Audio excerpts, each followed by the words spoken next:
Anand general હોસ્પિટલમાં પરિવારે હોબાળો મચાવ્યો।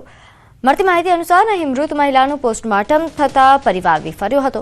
પરિવારની પરવાનગી વગર પોસ્ટમોર્ટમ કરવામાં આવ્યો, જેનો આરોપ પરિવાર લગાવી રહ્યો છે। નોંધે છે કે હોસ્પિટલના પોસ્ટમોર્ટમ વિભાગમાં પરિવાર દ્વારા તોડફોડ પણ કરવામાં આવ્યો। પરિવારે ધમાલ કરતા પોલીસ બોલાવવાની ફરજ પડી।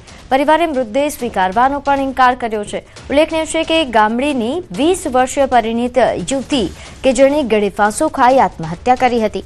આ યુવતીની માનસિક સ્થિતિ સારી ન હોવાનું પણ જાણવા મળ્યું છે। પોલીસે સમગ્ર મામલે વધુ તપાસ હાથ ધરી છે।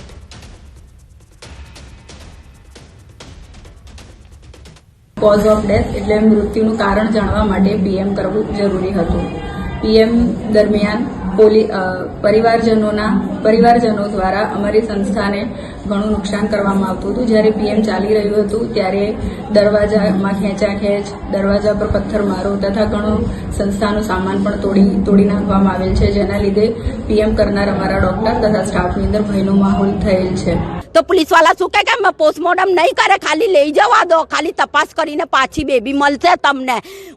મને અહીંથી એને આતાર કહે છે કે પોસ્ટમોર્ટમ બગર કીધે કેમ કર્યું મેં?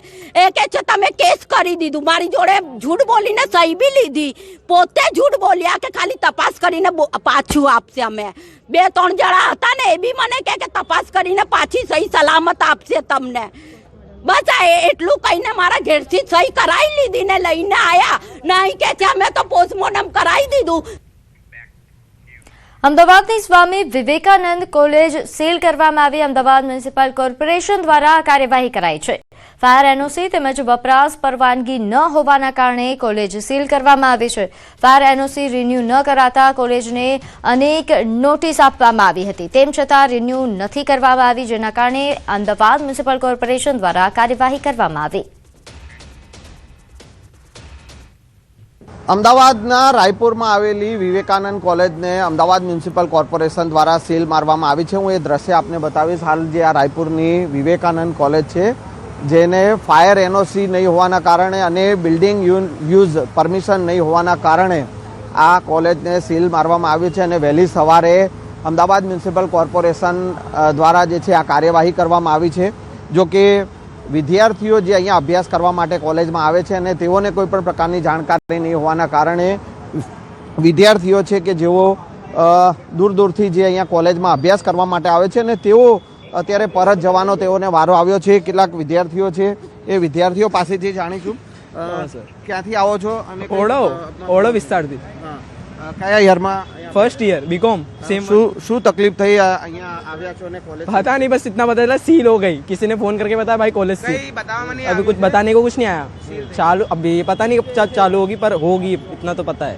सब कह तो रहे, कुछ लोग बोल रहे कुछ होगी कि नहीं होगी, अब वो नहीं पता।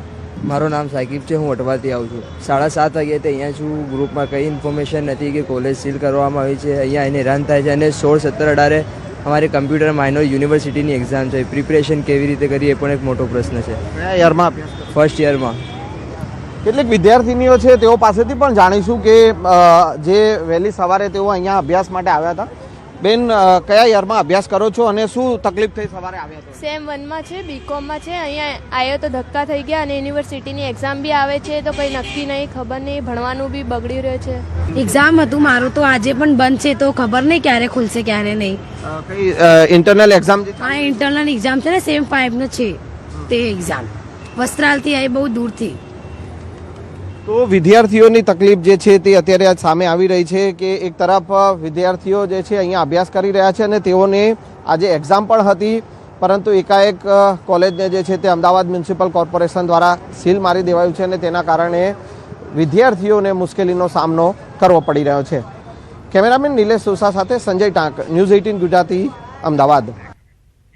સુરતમાં ગેરકાયદેસર દબાણો દૂર કરવામાં આવ્યા। મનપા અને પોલીસની સંયુક્ત ટીમે ભારે બંદોબસ્ત સાથે કાર્યવાહી હાથ ધરી।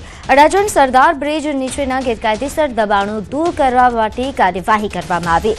બ્રિજ નીચે વર્ષોથી વસવાટ કરતા લોકોને હટાવવા માટેની કાર્યવાહી હાથ ધરાઈ હતી। દબાણ હટાવવાથી ટ્રાફિક સમસ્યાઓમાં રાહત મળશે।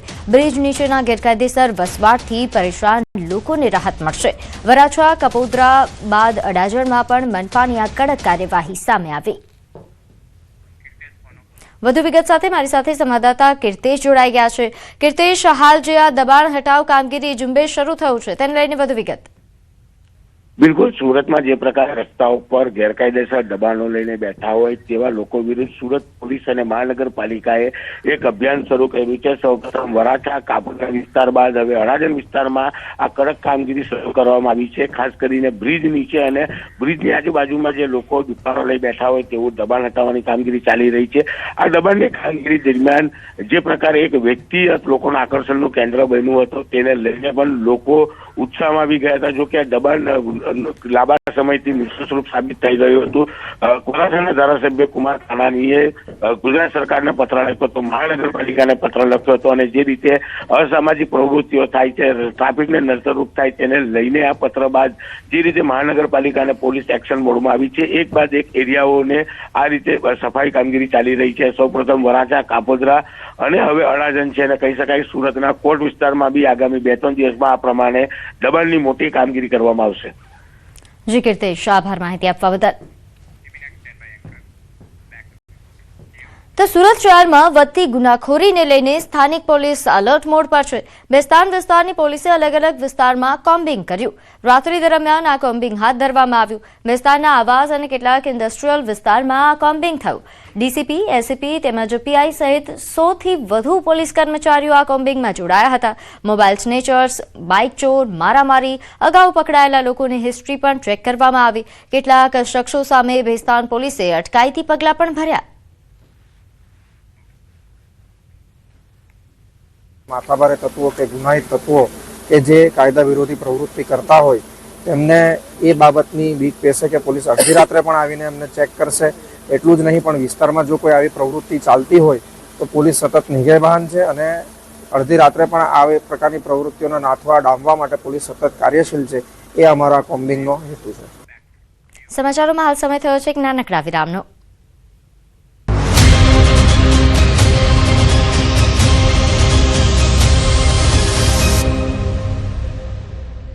મતદારો બીએલઓ માટે મોટા સમાચાર. ગુજરાતમાં એસઆઈઆરની કામગીરીની તારીખ લંબાવાય. એસઆઈઆરની કામગીરી 3 દિવસ વધારે ચાલશે. ગુજરાત સહિત 6 રાજ્યોમાં તારીખ લંબાવાય. હવે 31 ડિસેમ્બર સુધી એસઆઈની કામગીરી ચાલશે. ગાંધીનગરમાં ગણેશ જાડેજાનો નાર્કો ટેસ્ટ કરાયો. રાજકુમાર જાટ નામના યુવકના મોતના કેસમાં ગણેશ જાડેજાને ગાંધીનગર એફએસએલ ખાતે નાર્કો ટેસ્ટ કરાયો. હવે નાર્કો ટેસ્ટનો રિપોર્ટ કોર્ટમાં રજૂ કરાશે. 2 દિવસ બાદ આવશે રિપોર્ટ. નાર્કો ટેસ્ટના રિપોર્ટ બાદ દૂધનું દૂધ અને પાણીનું પાણી થશે.